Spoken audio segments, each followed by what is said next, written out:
Okay. We are pleased to have a return guest, our National Security Advisor, Jake Sullivan, who will give some brief opening remarks and then take some of your questions. So with that, I'll turn it over to Jake.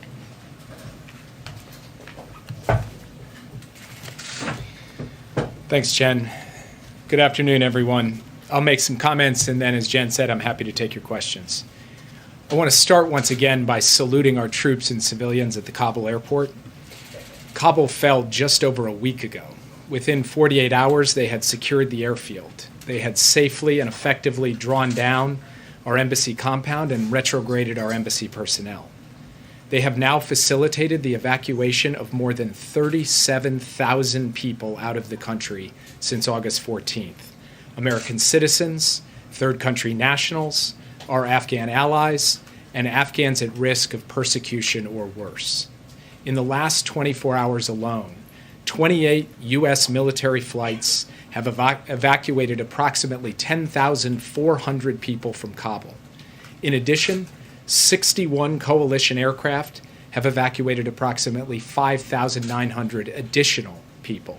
That is more than 16,000 people in 24 hours, and the flights are continuing hour by hour as we speak. We have established a network of transit centers in multiple countries in the Gulf and Europe, where we are getting U.S. citizens on flights home, and we are running biometric and biographic background checks on Afghan evacuees before bringing them to the United States or having them relocated to a third country. All told, 26 countries on 4 continents are contributing to this effort, one of the largest airlifts in history, a massive military, diplomatic, security, humanitarian undertaking, a testament to the power and purpose of the United States and our allies. I want to provide an update on American citizens. We've helped thousands of Americans leave Kabul already. We've contacted Americans still in Afghanistan by email, by phone, by text, to give them specific instructions. We have developed a method to safely and efficiently transfer groups of American citizens onto the airfield. For operational reasons, I'm not going to go into further detail on this. Many people have asked reasonably why we cannot provide a precise number of American citizens still in country. Let me explain. When Americans have come to Afghanistan over the years, we ask them to register with the embassy. Many have left without deregistering. Others never register at all. That is their right, of course, and it's our responsibility to find them, which we are now doing hour by hour. In the days remaining, we believe we have the wherewithal to get out the American citizens who want to leave Kabul. This operation is complex. It is dangerous. It is fraught with challenges, operational, logistical, human. And it's produced searing images of pain and desperation. But no operation like this, no evacuation from a capital that has fallen in a civil war, could unfold without those images. The question is, are we on track to fulfill our objectives of this operation, to bring out our people, so many of those Afghans who helped us, and so many of those Afghans at risk? And we believe we are. As we conduct these operations, we are sustaining the highest level of vigilance for an attack against the airport by ISIS-K or another terrorist group. Our commanders on the ground have taken every step they can to prepare for such an attack. Our president has authorized every capability that those commanders have asked for to protect the airfield against such an attack. We remain in close touch with allies and partners to coordinate the evacuation of their own citizens and their priority personnel, as well as to respond to the ongoing political and security situation in Afghanistan. The president has spoken twice now with the British Prime Minister.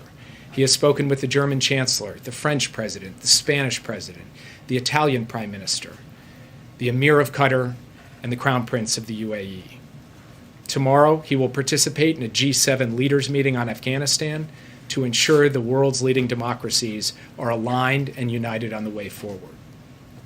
We are working with partners to address the acute humanitarian needs of the Afghan people. And we will remain persistently vigilant against the terrorism threat in Afghanistan and in multiple other theaters.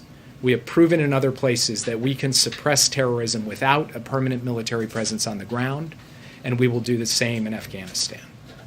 Finally, we are deeply moved by the outpouring of support from so many Americans, so many of them veterans, to help the Afghan evacuees, those Afghans at risk, our Afghan allies, settle here in the United States. This is the best of the American spirit, and we look forward to working with them in the days, weeks, and months ahead. And with that, I would be happy to take your questions. Thanks, Jake. A Taliban spokesman has said that it would be a red line for the U.S. to keep troops in Afghanistan past its own August 31st deadline. Are you engaged in talks with the Taliban over extending that deadline, and how are those talks going? We are in talks with the Taliban on a daily basis through both political and security channels. I'm not going to get into the details of those discussions here to protect those discussions, which are covering a wide range of issues. We are also consulting closely with our allies and partners on the issue of the evacuation and its progress. In fact, the President just got off the phone with the British Prime Minister a short time ago. We are taking this day by day. We believe we are making enormous progress. And taking a step back, a week ago, I don't think almost anyone in this briefing room would have thought we'd be standing here today with 37,000 people already evacuated from the country. We believe we're making progress. We're going to keep making progress, and the President will ultimately make his decision about the precise shape and scope of the operation. And has the President decided whether he is going to need more time beyond August 31st to get all U.S. personnel and Afghan people out of the country? As I said, the President believes we are making substantial progress. Dozens of flights, thousands, now tens of thousands of people evacuated from the country. We believe today will be an efficient and effective day, and tomorrow and the next day as well. And as I said, he is taking this day by day and will make his determinations as we go. Yes. Just to follow up, does the administration think that they need Taliban agreement to extend beyond August 31st? As I said, we are engaging with the Taliban, consulting with the Taliban on every aspect of what's happening in Kabul right now, on what's happening at the airport, on how we need to ensure that there is facilitated passage to the airport for American citizens, SIVs, third country nationals, and so forth. We'll continue those conversations with them. Ultimately, it will be the President's decision how this proceeds, no one else's. And just, Jake, Yes. Okay, you said we have the wherewithal to get Americans out, but you didn't, forgive me if I didn't get the quote right in your statement, but you didn't say that we have the ability to get them out. You didn't set a time frame by August 31st. So, Is that- as I've said before, as the President has said before, we believe that we have time between now and the 31st to get out any American who wants to get out. Yes. Yes, I wanted to ask, you said that, you have said multiple times, and the President has said that you could not leave Afghanistan without these chaotic scenes. No matter when you left, that would happen. I guess my question is, why did the administration prepare the American public and say to the American public, there are going to be very chaotic scenes. You are going to see, it's going to be rough. There's going to be a rough couple of weeks before this happened. Instead, you have the President saying, don't worry, we're not going to be, evacuating ambassadors or diplomats from the roof of the embassy. Don't worry about that. Why, if you knew that there would be chaos, did the administration not prepare the American public for the chaos? So first, I'm glad you asked this question, and I want to take a step back and address the nature of an evacuation in a circumstance like this, and then I'll come to your specific point on messaging. Whether Kabul fell in August or September or December or next August, the fact is, whenever it fell, there were going to be American citizens in Kabul who needed to be evacuated. There were going to be third country nationals in Kabul who were going to be have to be evacuated.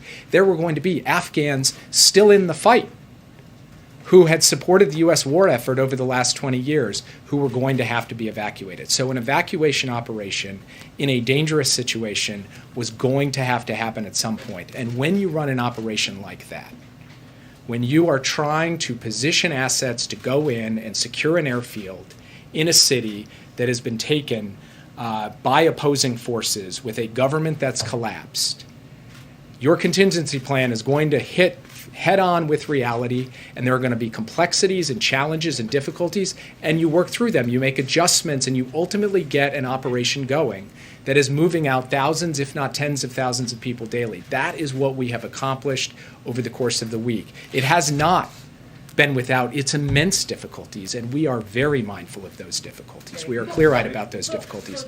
But that is how we have watched the last week unfold. Why the president didn't walk out and say, let me explain to you exactly what is going to unfold in Afghanistan. All along, the president has been clear that the United States was not going to enter a third decade of American military deployment in the middle of another country's civil war. And in his speech in April, and in his speech in July, and in comments he has made since then, he has been clear that that could mean difficult times in Afghanistan.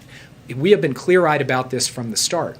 But what we were not prepared to do, what the president was not prepared to do, was to say that for that reason, we need to keep American men and women fighting and dying in this civil war. Yes.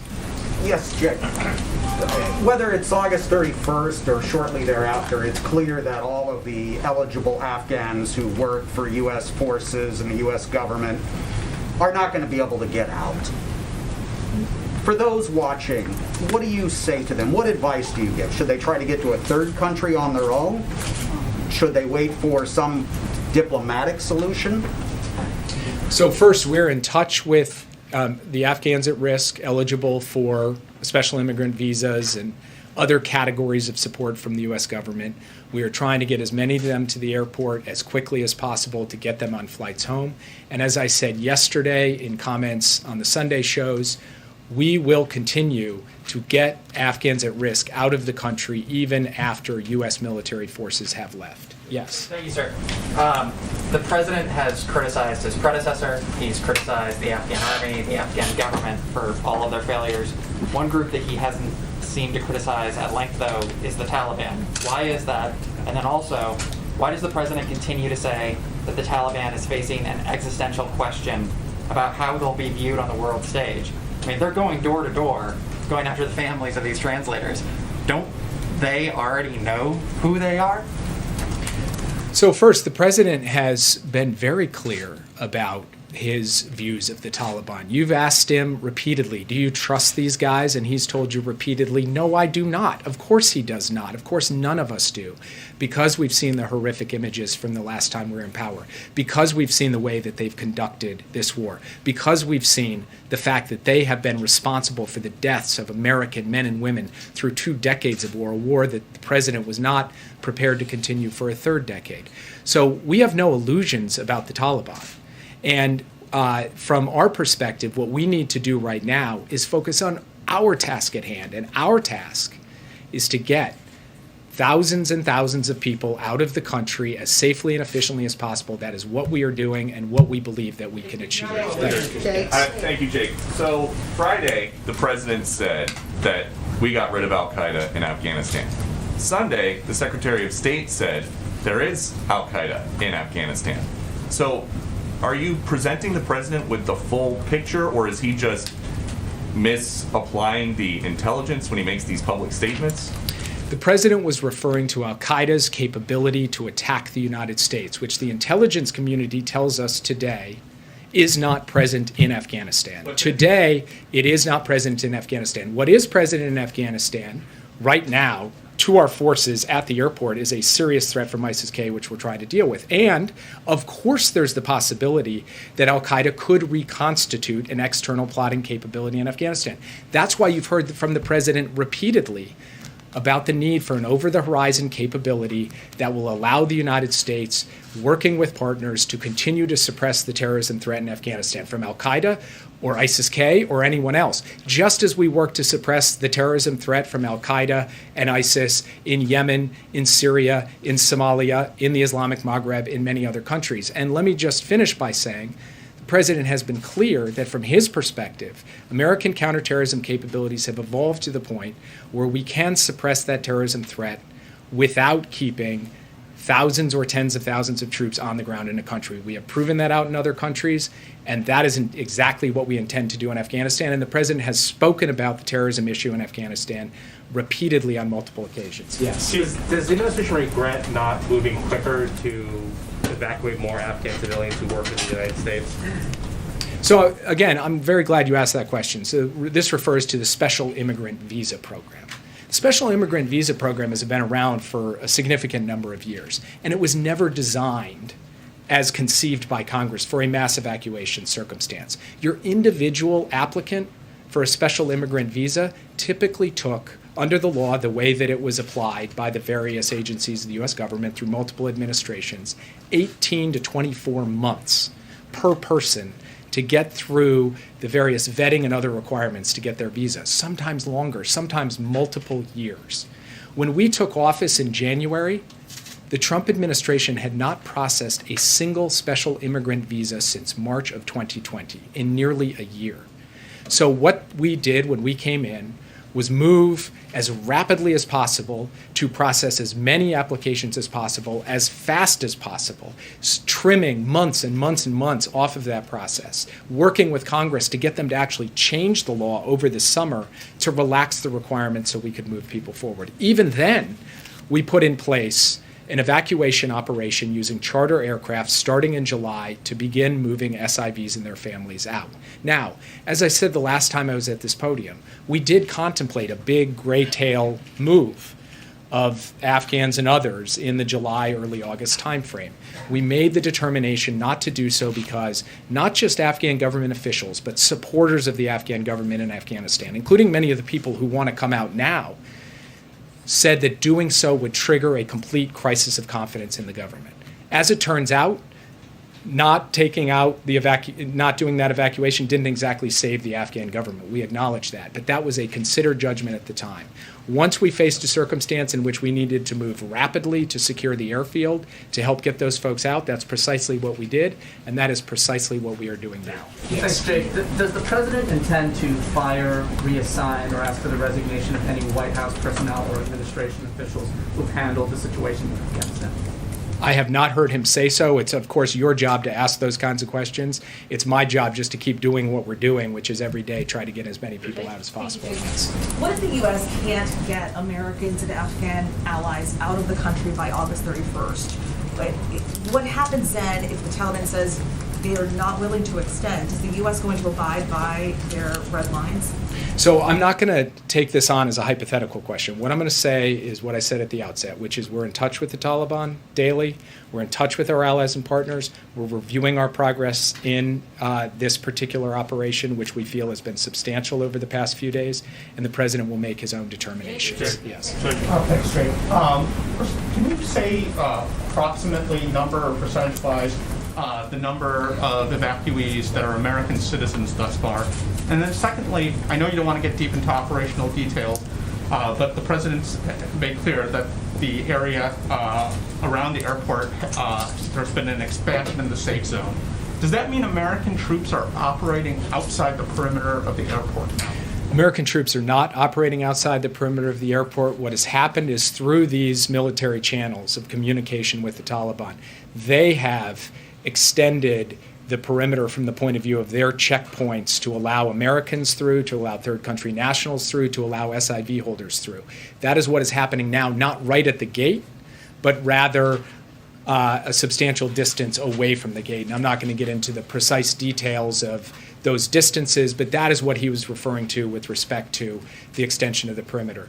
On the question of relative ratios, the significant majority of those coming out are Afghan evacuees, because the total number of Americans in country was a relatively limited number of folks. So in terms of percentages of the 37,000, the substantial bulk of them are Afghan evacuees, but there also have been a few thousand Americans who have already been evacuated, and we're working on the rest now. So a few thousand. Do you have anything more specific? Or are these people traveling with passports or other kind of documentation?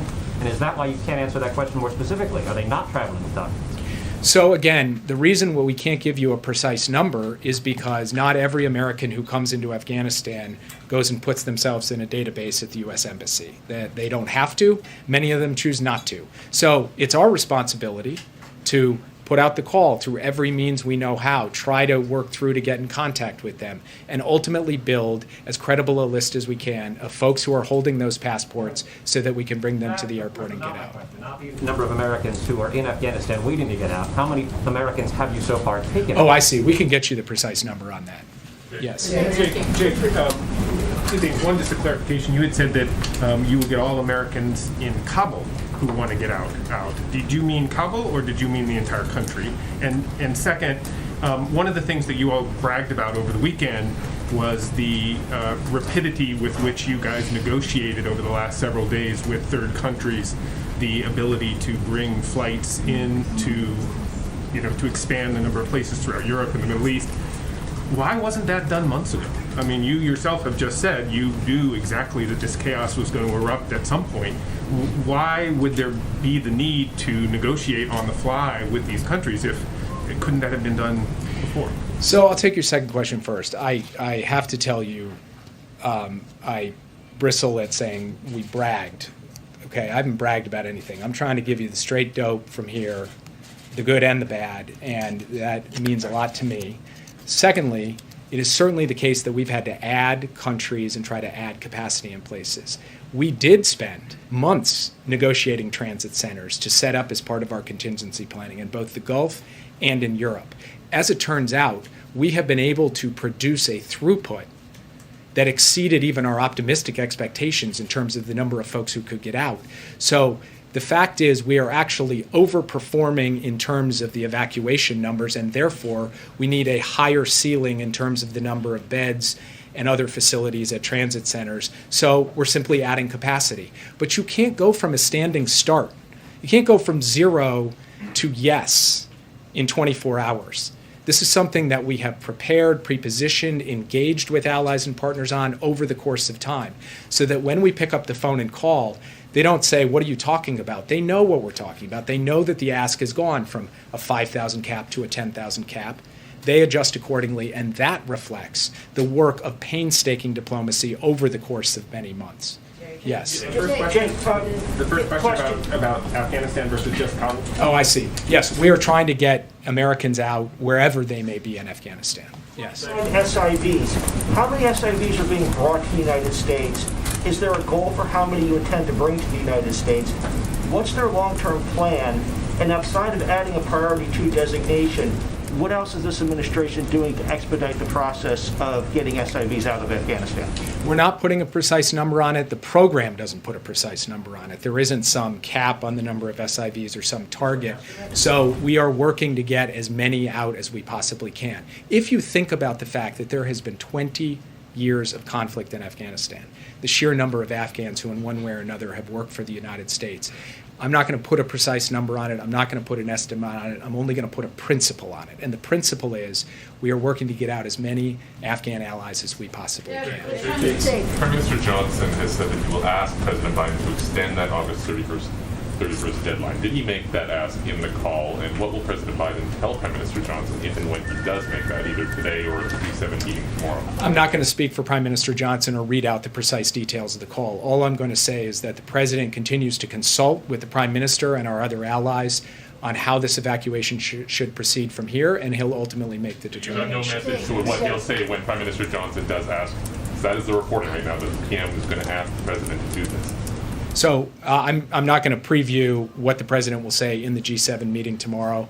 At the moment, he's focused on private conversations with foreign leaders. He will have the opportunity to have that engagement in that private session with the G7 leaders tomorrow. And I'm not, from the podium, going to read out what are sensitive conversations among leaders between the United States and our allies. Jake, I want to get into the weeds a little bit more on how this administration is determining who is still left, what Americans are still left in, and which ones are not. Because as you said, there's some people who did not deregister with the embassy. How is the administration trying to determine who is there and who's not? Sure. So what we have done is we have put out through multiple different means, telephone, email, text, and publicly on radio, online, through every possible both broadcast and targeted means possible to Americans who may potentially be in Afghanistan, please respond, please contact us, please tell us your location, please tell us if you'd like to leave, please tell us how many there are with you. So we've gone through that process. And then we've done a series of calls through all of the folks who responded to then have a refined conversation with each of them. We have tried to take that and then match it up against a plan to, as I said before, put Americans into groups to efficiently transfer them onto the airfield. But, of course, when you're trying to ultimately determine a precise fixed number, that is a dynamic and ongoing process. It's ongoing today. It will be ongoing tomorrow. And I'm just going to take one more question. What about the ones who don't respond? Are you matching it some kind of way to make sure they're not incapacitated or captured or something like that? For those who didn't respond, are you matching it up to make sure they're not there? So we have gone through our list of everyone who we believe is in country and reached out and tried to communicate with them in every way we know how. And as far as we're concerned, there's two universes. One universe is the people who did register. We've gotten in touch with all of those people or reached out to all of those people. The second list is folks who responded to the all call, which doesn't necessarily match that first list. That is a different group of people, some of whom never registered in the first place, and we're negotiating. We're discussing with them the best way to get them to the airport if, in fact, they want to come to the airport. Last question.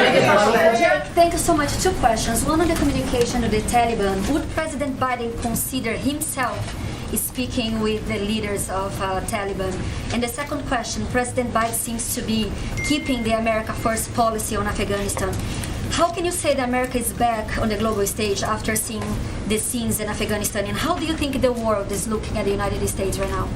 So on the second question, you look at the scenes at the Kabul airport, and what I see is the United States securing an airfield at the risk of several thousand American troops to facilitate not just the evacuation of Americans, but to facilitate the evacuation of third country nationals from friends and foes alike, and to facilitate the evacuation of tens and thousands of people who, for humanitarian reasons, want to leave Afghanistan. This is an enormous logistical, diplomatic, security, humanitarian undertaking. There is no other country in the world who could pull something like this off, bar none. So that's what I say to the second question. With respect to whether or not President Biden is likely to speak with the leadership of the Taliban, that is not in contemplation at this time. Thank you. Thanks, everybody. Thanks, everyone. Thanks for coming. Thank you, Jade. I'm Don, the Afghan journalist. Can I, Let me just do a topper on just another topic, and then we'll take plenty of questions. Okay. Today, a group on another topic. A group of over 70 leading economists, led by former CEA Chair Austin Goolsbee, announced in an open letter their support for both pillars of the president's economic agenda, the bipartisan infrastructure deal, and the Build Back Better plan. Their letter reinforces the case we've been making to the American people that these historic investments are vital for the strength of our economy and the financial well-being of middle-class families, writing, quote, "These once-in-a-generation opportunities will create millions of jobs, lower costs for American families, and lead to significant economic growth. Both the bipartisan infrastructure deal and Build Back Better agenda could likely ease inflationary pressures." Just one other note for all of you. Vice President Harris is currently, as you know, in Singapore. Her next step will be Vietnam. This trip is an important for the Biden-Harris administration. It's about strengthening and deepening our partnerships with Singapore, Vietnam, and Southeast Asia, because these partnerships matter to the people, prosperity, and security of the United States. I'd also note that her meetings in Singapore today resulted in several substantive deliverables across a range of key issues and reaffirmed the strong U.S. commitment to Southeast Asia and the U.S.-Singapore strategic partnership. Following their bilateral meeting, they announced agreements on COVID-19 and preparing for the next pandemic, climate change, inclusive growth and innovation, and resilient supply chains. Obviously, her trip will continue. Amr, go ahead. What is your message to the moderate House Democrats who want to vote on the bipartisan infrastructure deal before they'll vote on the $3.5 trillion budget blueprint? And why not just do the bipartisan deal first? Well, I would first say that the president has every intention of signing each of these pieces of legislation into law. And what I want to be clear with you all about is he supports Speaker Pelosi's proposed path forward to get this process done. I'd also note, and you follow this all closely, but for those of you watching at home, this is a procedural vote, important one, but there are a number of different ways forward here. And this is a debate currently, and a healthy one, an important one, within the Democratic caucus on what different parts of the president's core agenda should be passed in what order. In some ways, that's a high-class problem to be debating. That's what they're discussing. And it's not one that should be unexpected, given there are disagreements about a range of issues, even within the Democratic caucus. That's democracy. But I would note that the president's view is not just 36 years in the Senate, but this isn't his first rodeo, not even his first rodeo this summer. He had one in June and July, and we're going to work closely with Speaker Pelosi. He's going to continue to talk to a range of members. I would note for all of you that the president had multiple calls with Speaker Pelosi in recent days, and also had a call with her leadership team and 15 committee chairs about how vital the Build Back Better agenda is, because it will lower prescription drug costs, reduce the cost of housing and education, strengthen care for veterans, take on climate change, help families afford child care and care for older Americans. So we will continue to be fully engaged, but we understand this is a healthy debate, and we're confident about the path forward. Have you been able to reach out to some of those moderate lawmakers who have raised concerns? We have been, from the White House and senior team, in touch with a range of officials and members across all political backgrounds in our caucus, so you can be confident in that. And on today's vaccine news, is there any expectation that this is going to move the ball and get people who have been resistant off the sideline? And how significant? Well, it's a really good question, Amr. I think we're going to have to wait and see. I mean, there have been polls several weeks ago, or the last ones I have seen, that have showed that of the percentage of people who are not yet vaccinated, about a third approximately, depending on the poll, would feel more confident if there was final approval by the FDA. We'll see. You saw the president speak to this today. You will see him speak to this more, and you will see senior members of our team speak to this more, because we want to seize this moment and take advantage of course, this FDA independent approval to reach out to Americans who were waiting for that moment to let them know. But I don't know that we have a prediction of how many. Hopefully it will have an impact on those who have expressed concern. Go ahead. Talk a little bit more about the G7 meeting tomorrow. Sure. Are you expecting any specific agreements to come out of it? This is really a forum, as you know, Steve, to continue the discussion that these leaders had just a few months ago when the president was on his first trip.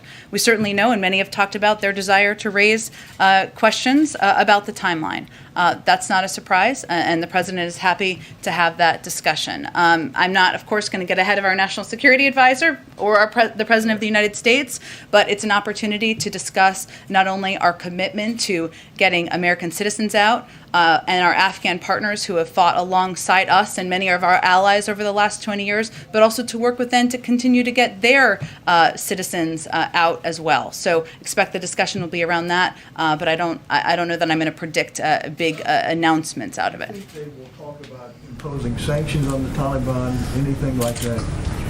Look, I don't think I have more to preview. I think there's a range of topics that G7 members could certainly raise. I know this president lightly touched on this yesterday, but right now our focus day in and day out is on the operations and evacuating and relocating as many people out of the country as we possibly can. Go ahead.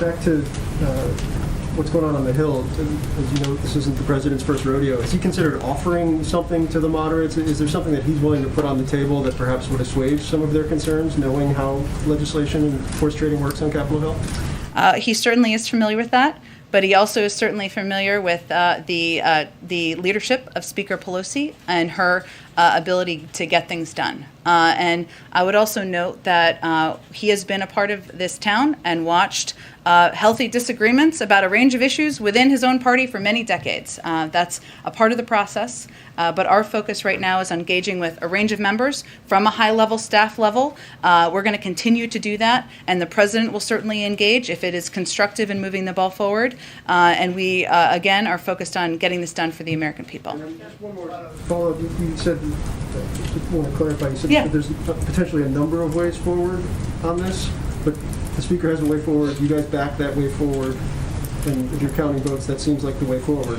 What are the other ways forward? Well, and I was clear, and I appreciate your question, that the president supports the speaker's proposed path forward. What I was trying to get at, and perhaps not articulately enough, is that this is a procedural vote to move the bill forward, and the president's committed to signing each into law, and he's confident in Speaker Pelosi's approach and process, and will stay closely aligned. Go ahead. Jen. We heard from the Pentagon that all evacuees arriving in the U.S. from Afghanistan are being COVID tested. Is the administration working on a plan to get them vaccinated? So that is correct. They are being tested, and we are working through offering vaccines and what that process will look like. I hope to have more of an update on that for you in the next day or two. And one more on COVID. Will the White House convince more businesses to require vaccines now that the Pfizer vaccine has been approved by the FDA? Will we require or will we push them? Will you push them to businesses and require certain businesses to, or push them to businesses? Sure. No, I just wanted to make sure I was understanding your question. We have already started doing that over the last several weeks, and I think you've seen the president speak to this. You've seen a number of senior officials be more forward-leaning, I should say, about the role the private sector can play in mandating vaccines or taking steps with their own workforces. That is always going to be decisions for them to make, but some may assess, and some private sector companies have spoken out about how final approval of the vaccine may help them take that additional step. So we are here, and we are here to be a resource as they have questions, but certainly we're hopeful this will help put in place additional measures around the country. Go ahead. Thank you, Jen. There are Taliban fighters right now carrying American weapons. They're wearing American fatigues, the full kit of gear. How is that advancing America's national security interests? Well, Peter, I think my colleague Jake Sullivan spoke to a version of this last week, but let me reiterate some of what he said. When the president made this decision to bring our men and women home from Afghanistan who were serving, he knew he made that decision not lightly. He made the decision with a clear assessment from his national security team about what the impacts could be. We have taken steps over the past few months to retrograde materials, to bring materials home, to make them not available to the Taliban. We have taken those steps from our military. But our choices at hand, the president's choices at hand, were either to equip the Afghan National Security Forces with the materials and the equipment and the weapons they needed to fight, or not. He made the decision to equip them with the weapons to fight, and we will continue to take steps to retrograde our materials and equipment. But does the president have a sense that most of the criticism is not of leaving Afghanistan, it's the way that he has ordered it to happen by pulling the troops before getting these Americans who are now stranded? Does he have a sense of that? First of all, I think it's irresponsible to say Americans are stranded. They are not. We are committed to bringing Americans who want to come home. We are in touch with them via phone, via text, via email, via any way that we can possibly reach Americans to get them home if they want to return home. There are no Americans stranded is the White House's official position on what's happening in Afghanistan right now. I'm just calling you out for saying that we are stranding Americans in Afghanistan when we have been very clear that we are not leaving Americans who want to return home. We are going to bring them home, and I think that's important for the American public to hear and understand. Okay, and then following up on what somebody asked, Jake, the president likes to say America is back, but his policies have Americans getting beat up by the Taliban and Afghans handing babies over barbed wire fences. Is that what he meant when he said America is back?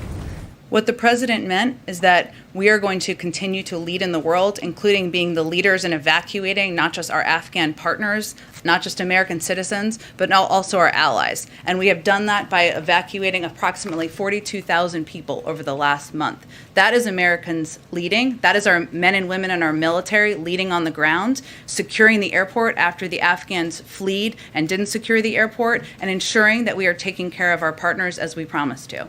Go ahead. More broadly, the president was asked about the polling. I'm going to ask you about it now. Would you acknowledge this has been a particularly challenging period for the president? There have been questions about his decision-making among some Americans reflected in some of the polls. Well, I would say that, as the president said yesterday, but let me try to answer your question again, his focus right now is on taking the steps and making the decisions that he feels are in the interests of our national security and the American people. And that may mean that there are chaotic scenes. That may mean that there are people disapproving of his decisions. He understands that and accepts that. But he also believes, if you look at the work of his team, and I know this question was asked earlier, that the test of competence and of leadership is not about how you operate on your best day.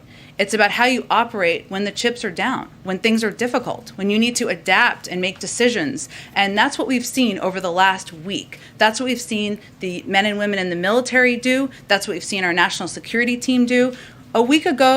Just over a week ago, we didn't have control over the airport. Now we've evacuated 37,000 people. That is American leadership, and that is certainly competence of his team. But certainly we understand that people are seeing chaotic photos, but he continues to believe that this was a decision that only the commander-in-chief is able to make, and one he had to make for our own long-term national security interests. Knowing there's about a week or so until the deadline, do you anticipate that the risk to American troops, American citizens, and Afghans will increase?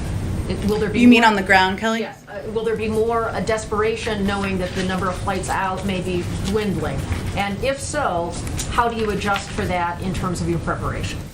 Well, I would say that security on the ground is risky and volatile, and we are not naive about that. We are very clear-eyed about that. And that certainly is a factor as the president is considering the August 31st question and the timeline.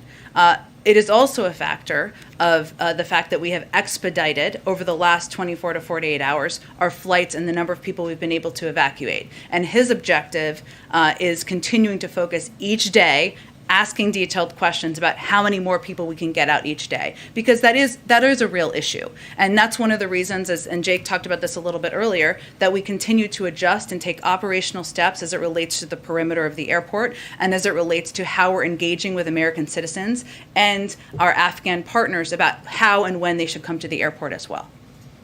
Go ahead. Thanks, Jen. Jake mentioned that he'd be able to get us a breakdown of the number of people who are being evacuated who are Americans and the number who are Afghans, but that's something that reporters have been asking for and not getting for several days. Do you have those numbers? And if not, when could we expect to see them? I certainly understand the question. I know that my colleague John Kirby said a few thousand Americans have been evacuated earlier today. As Jake noted, the vast majority have been Afghans, given this size of the population that we are moving out. And I'm happy to also follow up after the briefing and see what information we can achieve. Go ahead. One other thing that Jake Sullivan said in his opening remarks is that the president looks forward to working with veterans. The SIV applicants are integrated into American society. And vets and vote vets, a number of other groups, issued an open letter today urging a meeting with the president. In their letter, they said that if the Afghan allies are not safely evacuated, it would condemn veterans and survivors of the conflict to a lifetime of moral injury. One, does the president agree with that sentiment? And two, will the president meet with these veterans? Well, let me first say that we've been in regular contact with a wide range of veterans groups on Afghanistan and will continue to be. And we're in touch with the organizers of this letter to arrange a meeting with senior White House officials to discuss this letter. The VA is also working with VSOs and outside advocates on how to assist SIV applicants, which I know is of primary concern to a number of these groups, as it is to us. And the president, as you know, has the utmost respect for people who have served, as being a father himself of someone who had served. And he knows how determined veterans of our military conflict in Afghanistan are to make sure that the Afghan allies who risk their lives to help our troops are evacuated to safety. I would also note that one of the things the president has noted to many of us over the past couple of days is that as he thought about making this decision, one of the moments or several moments that has stuck with him is that many of you who covered him as vice president know this, but he spent every Christmas day at Walter Reed sitting with Gold Star families and sitting with men and women who had been injured in Afghanistan. Those are veterans too. Those families are families of veterans. Some of those families lost people, and he was not going to send another generation to fight a war that the Afghans were not willing to fight themselves. But I will tell you, we have been in touch. We will continue to be in touch, and I can assure you that the president will look for opportunities to discuss and engage with veterans groups soon. If I can ask you a question about the FDA's action today. Sure. It brings to mind a question that you've been asked several times in this room, and that is, why hasn't the president nominated an FDA Commissioner? Is there a specific holdup that you can point to right now that explains why there's not a qualified doctor in the country that the president could nominate for this post?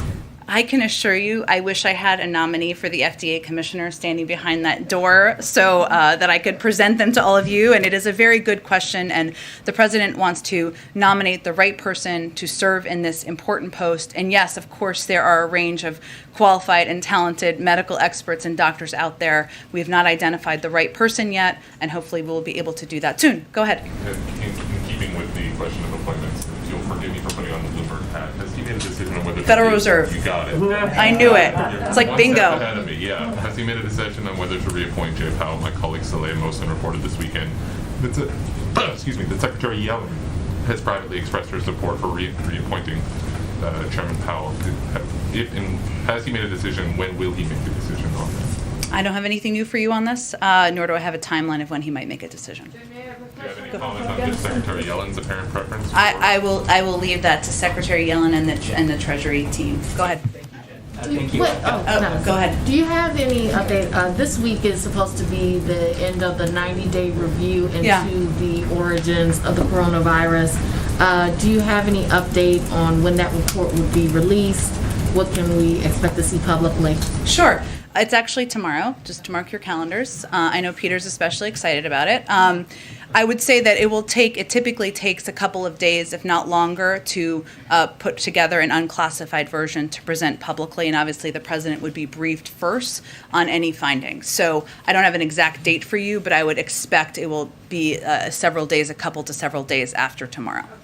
Go ahead. Thanks, Jen. Two questions. Just one on vaccines to clarify an earlier point. We Yeah. heard the President talk today about he encouraged companies to step up their vaccine requirements, but will today's announcement lead to any new or any additional vaccine mandates from the administration beyond nursing home employees and the stuff that you guys have already announced? I expect there will be more, sure, as we've said all along. And I would note that my colleagues at the Department of Defense conveyed that they would move in the coming days to mandate the vaccine now that the approval has come from the FDA for Pfizer. So we certainly expect there will be more mandates for factions of federal employees. And then on Afghanistan, a broader question. Does the President see any substantive differences between the Taliban leadership that exists right now and the regime that existed 2 decades ago? I don't think we're in a position to make any assessment on that front at this point in time. I would just reiterate, this is not about trust. This is not about providing validity for anyone. Our focus right now is on working to get American citizens, our Afghan partners, working with our allies to get them out of the country. Part of that has been a discussion and ongoing discussions with the Taliban about individuals moving safely to the airport. That's what the focus of our engagement with them has been at this point. Go ahead. Yeah, Jen, thanks. Just following up on the COVID-19 origins report, is that going to be released in full, or could there be redactions following the process you were talking about on classified documents? Just talk about that, and what is the process in which the administration is going to release this? Are you going to, is it just going to come out in an email, or is there some way you're going to do this? I would expect that there would be an unclassified version, and sometimes that means declassification. I can't assess that at this point in time because tomorrow is 90 days, not last week. And then we certainly would make you all aware of what the outcome is. I don't know what format that will take at this point in time yet. It's a good question. Go ahead, Karen. To follow up on the question that was just asked, when the President said today that he's calling on companies to require the vaccine, he said, do what I did last month. To just get more specific, will he expand that federal employee vaccine requirement and actually mandate it so there's no more option of opting out and doing the testing every week and social For all distancing? federal For all employees? federal employees. I think you're looking more at agency to agency or different factions of the government at this point, but expect there will be more on that front. And then to follow up, does the administration now see this as an opportunity to refresh the public messaging campaign that you guys have been doing on vaccinations now that there's the full FDA approval? Yeah, Karen, it's a really good question. I think what we don't know how to assess is obviously there has been a percentage of people in some of your polls as well who have said, I'm waiting for the vaccine to get final approval, and it's not approved yet. We're sort of going to test that proposition and see. And we are hopeful that there are a number of those people who have said that. who will now go out and get vaccinated. And certainly communicating directly with people who are not yet vaccinated is always a priority, but this is a moment to redouble our efforts to do exactly that. Go ahead. So the president said today he's going to talk more about safely reopening schools. Is there any changes to the administration's guidance that we should be expecting coming forward?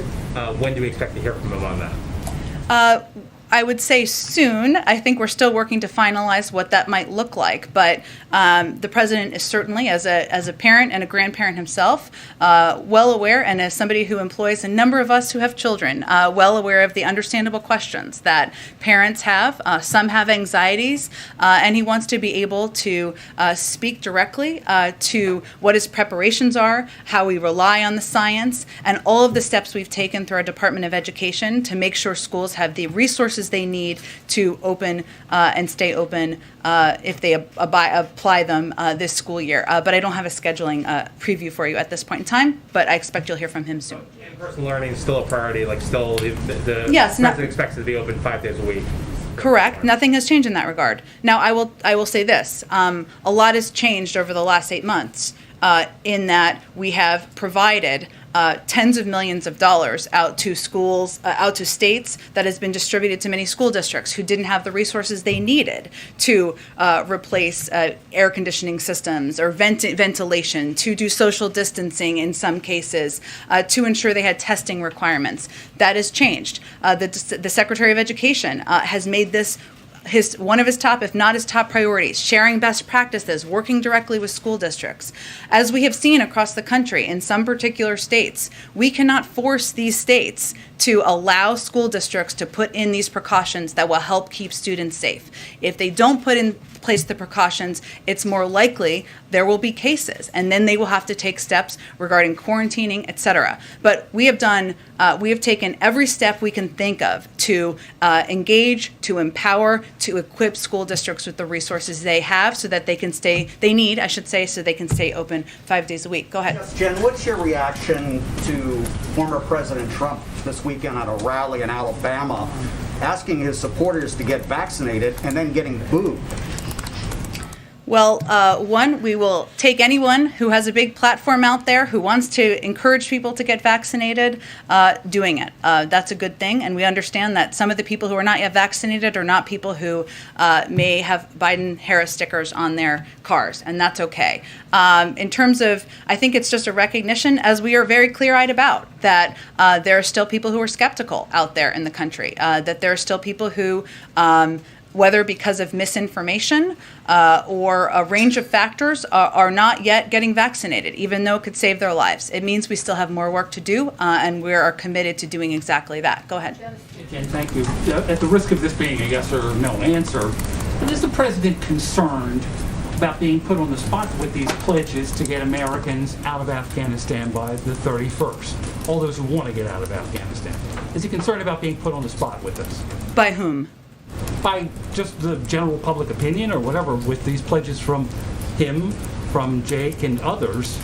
Doesn't it put the president on the spot a little bit? The president believes it's the responsibility of any president and the United States to convey to any American that if they want to come home, we're going to find a way to bring you home. And that commitment does not end on the 31st. But he is absolutely focused every single day, and I've been in a lot of these meetings, on ensuring we are expediting our processing, we are thinking creatively, we are adjusting operations as needed to get more Americans to the airport and out of Kabul. Go ahead. I'll go to you next. Let me go to Andrew, and then I'll go to you next, okay? Thank you. Thanks, Jen. Jake mentioned that the U.S. would try to extract Americans who are outside of Kabul and other parts of the country. Does that apply also to Afghan SIV applicants who are also in that same situation, trapped in rural areas, and they can't make their way to Kabul because the Taliban is controlling the roads? I don't have anything operational I can preview for you on that front. I can tell you that our commitment to our Afghan partners has not wavered, and we are going to do everything we can to contact them directly, which is exactly what we're also doing, to figure out the best way for them to safely get to the airport. But I don't have anything more operationally to preview for you. Last time you briefed, you were asked about the number of SIV-approved Afghans who chose to stay in the country before the latest sort of chaos that we've seen. You said you might get back to us with an overall figure. Have you been able to dig that up? It's really a number, and I understand that your question. It's really a number the State Department has, and it is not. Okay, it's not a program that we administer from here. I'm happy to follow up on that, as well as Nancy's question and Kelly's question about the numbers. The president has said it publicly. Why can't you come up with a number if you're going to say it? Again, it's a program that's administered by the State Department, and the details of that are something that's under their purview. Go ahead. Thank you, Jen. First of all, it was a nice discussion. Actually, not nice, very tragic. I'm from Afghanistan. Everybody know. I don't have anything to say. Everybody know that. Thousands of people, 14,000 people around the airport, outside the airport. No food, no shelter. I know. Every single time I get like 20, 30 phone call, contact, everybody's crying, especially women, men. I know it's difficult for the United States too. Just as a woman, as a kind woman, that Afghan people really trust you. They love you so much, and they have expectation that the United States never leave them alone. But it happened. It happened. Just what's your message? Do you have any message, positive message? Because women under a lot of emotionally bad situations like that. Just I need your message to them. First, let me say that watching these scenes is incredibly heartbreaking and tragic. And, I have been to Afghanistan a number of times, and I've met a lot of these women you're talking about. The president has been there a number of times, has met these incredibly brave and courageous women. And I will tell you that I'm sure that part of the conversation the president will have with his partners and will continue to have with the United Nations is how we can continue to provide assistance, continue to stand up for these women and their rights in Afghanistan. So I don't want them to feel they have been forgotten. They have not. And we will keep them in our hearts. And thank you for your question. Go ahead. Thank you, Jen. This is related to Kelly's question about the polls and the political fallout. Is the president concerned about the Afghan crisis causing a loss of momentum on all the other things he's been trying to do? It's a pretty unique situation to have such an enormous domestic crisis with the pandemic, and a lot of people still not wanting to vaccinate. Now the Afghan thing, which is naturally sucking up all the attention and effort and energy, and his landmark piece of legislation, which is now hanging in the air. Can you just give us a little bit of an overview of the bandwidth that you have, that he has, for, I'm sure he wasn't expecting to be here, right, back in the summer of freedom. Well, first, you're not elected president expecting to do easy things. You're expecting to do hard things. You don't come and work at the White House because you're expecting to have easy days. You come to work here because you're expecting to do hard things and be a part of doing hard things. And certainly that's what we're facing right now. But let me give you kind of another way to look at this. We have now vaccinated more people than ever, almost, if not ever, have been vaccinated ever in the United States in history. We are operationalizing perhaps the largest airlift, U.S. airlift in history. We are working toward getting two major pieces of legislation through Congress, through the House of Representatives, and then hopefully, and then the president will look forward to signing each into law that will change millions of people's lives across this country, fundamentally address the climate crisis, and invest in industries to make us more competitive for our future. So yes, I know we see polls. Many of your organizations have seen polls, but we also came here to do hard things, and I would say those are a couple of things that we're proud to be a part of. Go ahead. Yeah, the staff in some of these schools, and the kids even in some of these schools without mask mandates, are getting sick, some of them very sick. Secretary Cardona seemed to hint last week that the federal government could investigate districts that fail to provide a safe return to school. Does the president think there should be consequences, and is there any discussion of tools that the federal government could use? Well, thank you for your question. As a mother myself, as I know I've noted many times, but it would be incredibly scary to me as my daughter is preparing to go to kindergarten next week if there were not masks in elementary school. And I know a lot of parents in Florida, Texas, and other states around the country are confronting that. And some kids are getting sick. We have talked a bit about steps we have taken to ensure that these superintendents and school districts and teachers are kept whole financially. If there are restrictions put in place, and hopefully prompting them to take a number of the steps that schools and school districts have taken over the past couple of months. We will continue to encourage that. In terms of consequences, I don't think I have anything to preview for you on that front. Thank you, everyone. I'm so sorry I got to run. We'll see you tomorrow. Thanks, Jen.